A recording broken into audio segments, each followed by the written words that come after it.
Hi YouTube, it's Ask the Young One with CreateHighVibrations.com. Today I want to do a video.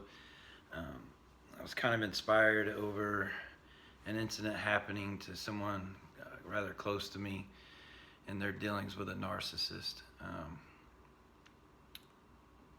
With that said,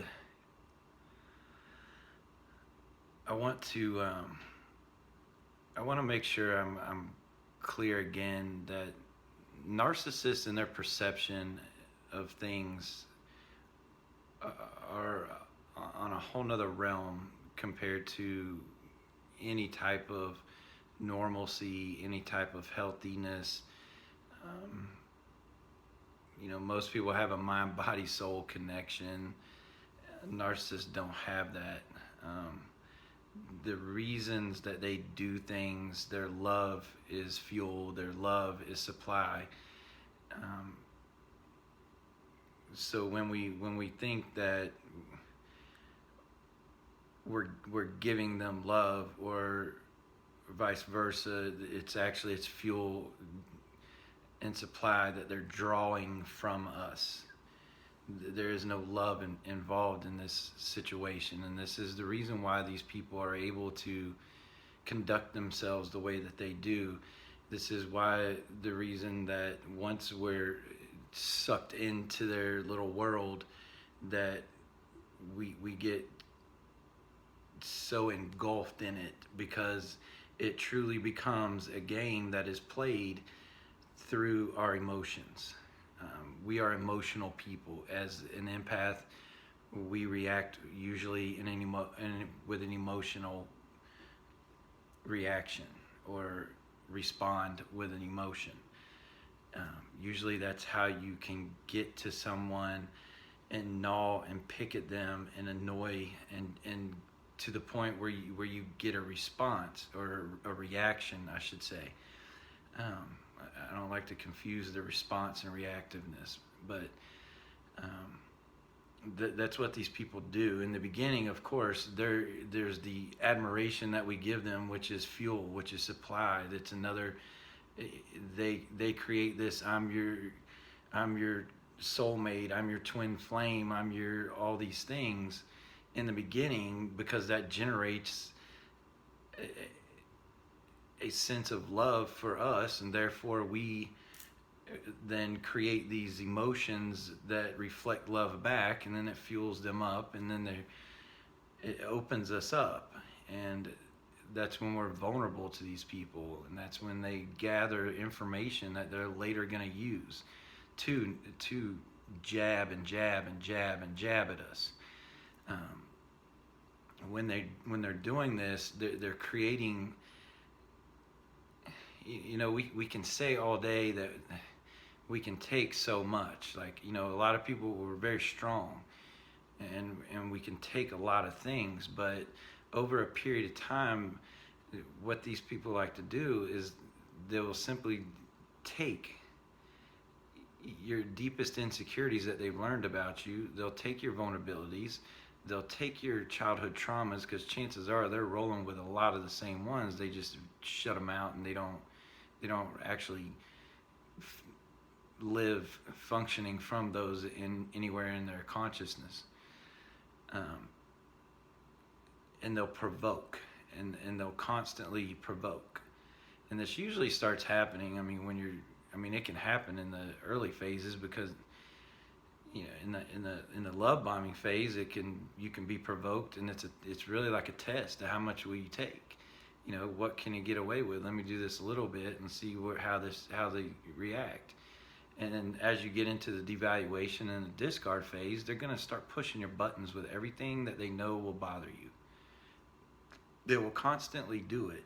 Now, if you don't react, then that's good. That's wonderful if you don't react. But I guarantee you, if you're in the situation living with the narcissist, you're going to eventually react. And no matter what you think is happening, your mind and your body and your soul can only take so much of this jabbing, this constant, this coming at you, because they will come at you with everything that they can to constantly provoke you. They want to provoke you into an emotional reaction. When you respond emotionally, it fuels them up. That is what like an athlete getting ready to go onto the court or go onto the field, and they get that adrenaline rush. That is the rush these narcissists get from that.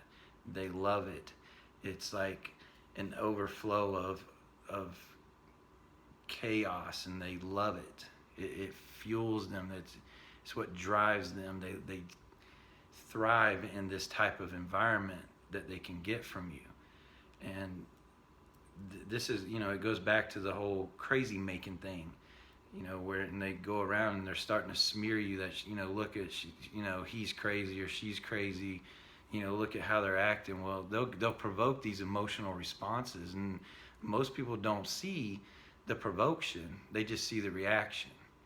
And that's where then it just, to them, then they're able to go and try to justify these things. And then it affects our mind even more with the mind games. And as they get these emotional responses, it truly, for them, validates their power, their control that they still have over you, that they're, superior. They're literally, if you can respond back to them with an emotional response that's created from their poking and jabbing and provoking, they're going to get what they want from you. And ultimately, like I said, ultimately we can be strong, and we can take it, and we can take it, and we can take it, but ultimately we're going to start reacting. It's human nature. And it's, so if you're in these situations where you're still with this person, just keep it in the back of your mind. Because me personally, I think it's extremely hard to control when you're in the middle of the emotional war, is what I like to refer to it as. It's literally an emotional war, and I can pretty much guarantee, because the narcissists do not have a self-reflect, a conscience, a guilt that will cause it to balance or back off. It's not going to happen from their side. And that's how it eventually wears us down with it, because they just keep coming with it, and they don't quit because it's what they enjoy. It's like a drug for them. So if you're still in the situation and you haven't been able to get out, which I recommend highly, if you are in these situations, I recommend you get out as quickly as possible, because if they get you to start reacting, and they get this emotional reaction from you, and it can build and build and get to a point where if anything happens, they can call and use it against you. And not only because that's part of what they're doing. They're creating a sense of getting fuel and supply, and in the meantime creating evidence to prove what they're going around telling everybody, and to prove that you're crazy. If they get you locked up, it just continues to validate what they're going around telling people. If they get you to respond in an emotional state in front of a crowd or in front of other people, it's just going to validate for them.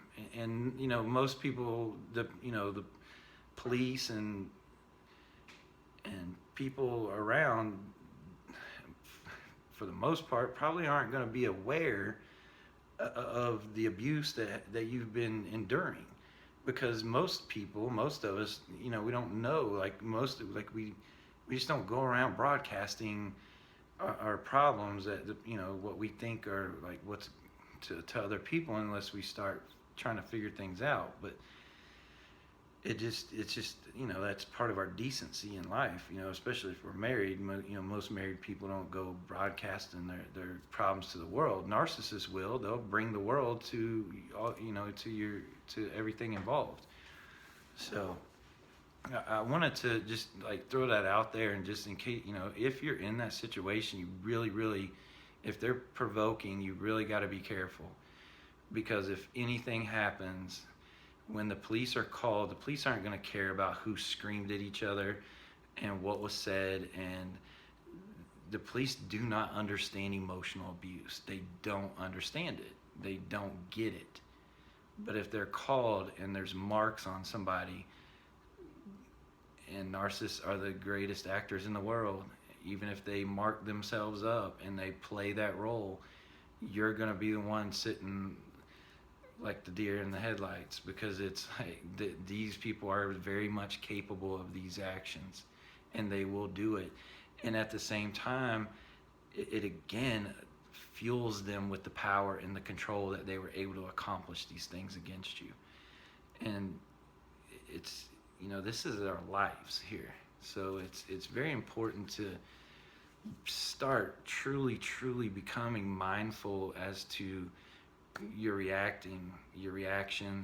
If you are forced to stay around these people, if you're able to leave or you're planning to leave, be very mindful as to the steps you're taking. It's the walking on eggshells until you can get away from these people. It's really how you have to do it. And that's why I wanted to really, anyone that watches this, and if you're, in a situation, know that they do these things. Know they provoke. Know they'll, that's why they drag things up from the past, because they're provoking an emotional response from you. They want to, things that happened 5 years ago or 10 years ago, they'll want to rehash that out, because what other reason than to get you emotionally worked up? And that in itself will be the reaction that they want. And it can get worse. And, depending on how deep they can cut into your trauma, will be how emotionally you react. So it's very important to become mindful to what they're doing, and understanding that these people are dysfunctional, that they function on a chaotic level. I mean, most healthy people do not act this way in any sorts, in any means. And it's very just imperative to plan to get out, to begin practicing mindfulness, and what mindfulness will allow you to do is it'll allow you to start recognizing before you open your mouth, before you react, before you do anything, as to how you're going to react or if you're going to respond. When we react like this and we just start going right back at them, we're completely reacting from our feelings, from our emotions, from our anger, from our anxiety, from our fears, from really from an unconscious level. And when we can become mindful before that, we slow things down, and we start bringing the rational mind and the emotional minds together. And with that, we can respond with a more appropriate way, whether it's the gray rock, or whether it's just ignoring them, or whether it's knowing where this is going and walking out the door until they can slow the roll. Just know that when you come back, they're going to probably start it again at some point. Make sure make sure I covered it. It's really like there's a lot more to it, but that's the gist of it. And it's just know, I mean, if you're in it, the provocation's going to continue. They're always going to provoke you. If you're already separated from them and you have kids and you have to deal with them, the mindfulness again.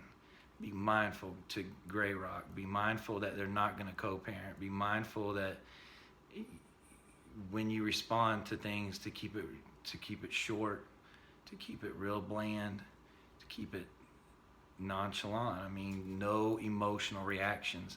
I can't say it enough, and I don't know how many people talk about it, but these people, narcissists, thrive on emotional responses. If you take your emotional response away from the narcissist, they will eventually, they'll keep trying, but if you don't respond with an emotional response, they will go away. I promise. They want an emotional response. As long as there is just any emotional response, they'll keep sticking around and they'll keep trying. As long as you take the emotional response away from them, they will leave you alone. Now, I'm not saying this will happen if you're still living under the same roof, because I seriously doubt any empath or even anyone could tolerate that type of constant chaos, that constant battling. It would strictly wear you down to the point where you would snap, you would erupt, and it would happen. And that's why it's very important that you get out, you get away from these people. So with that said, I really just wanted to bring that to awareness and how these people function. And they thrive. Their fuel is the emotional response. That's how they get fuel. That's how they get supply. It's everywhere. That is the number one thing that they go for. That is the number one thing that drives them. That is the number one thing that keeps them going. That's the number one thing that boosts everything about these people is fuel and supply, and they gain these from emotions. Our emotional responses are what these people drive on. You have to. That's like part of the healing is you got to correct these emotions that are reacting, and that's a whole nother video, but that's what these people are driving on. And so we have to get that corrected, and because it's horrible to watch a really good person that is struggling but is still stuck under the same roof, and something happened to them, where the police get involved or where mental health people get involved, when really it's just the emotions are become, it's just really sad to see, because